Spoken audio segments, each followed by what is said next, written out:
Baba Dube, hayi ngasikhangela ukhetho lokuhamba kwalesi sikhathi sibona ngathi kuhambe sibili ngendlela yona le besingathi sicabangela kuyo ukuthi khona ukhetho lolu luzaphuma ngendlela yona le oluphume ngayo.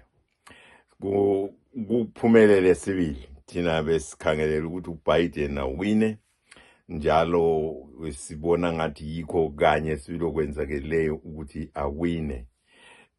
Ngoba obekuvele sibili kungathi kusipha idlabuzane, kusiphe lokuthi sibona ngathi uzawina, kuyilokho ukuthi ukuphuma kwabantu besiyavota, lokho esithi thina i-early voting. Nxa sikhangela ukusukuma kwabo behamba besiyavota, sibe sivele sengathi silethemba lokuthi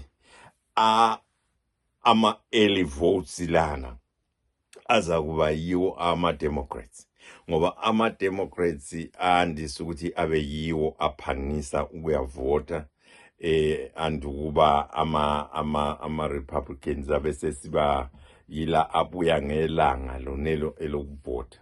Manje lokhu kutshengisele sengathi ukuyamhlupha upresident uDonald Trump ukhona lokho, ngoba angithi nxa sekubalwa nxa uvota khonapho kuhle kubale khonapho, bese kusithi kupheleni kwelanga bese kutshengisa ukuthi abavotileyo bavote baba bangaka ngelanga lonelo, kumbe labo engingathi mina esingathi thina yi-in person abahamba besiyangena besiyavota, kuhle kubabale khonapho.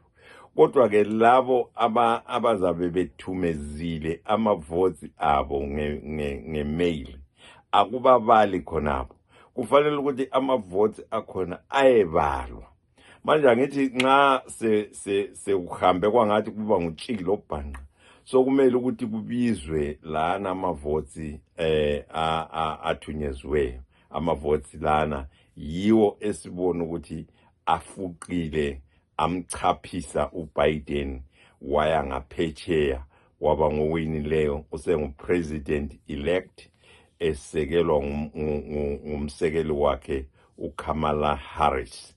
Yikho ke sibona ngathi khona lokho kanye yikho ebese kukhangelela ukuthi kungenzakala ukuthi uBiden anqobe kulolu khetho lwe-elections zase-America lonyaka.